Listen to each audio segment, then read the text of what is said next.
Zalal PM mesin parking.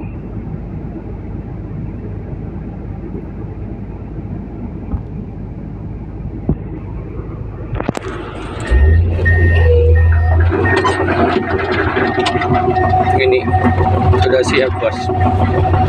Besok pagi-pagi mari nanti boleh cek. Ini jalan pun sudah kasih besar, sama kasih ada dalam.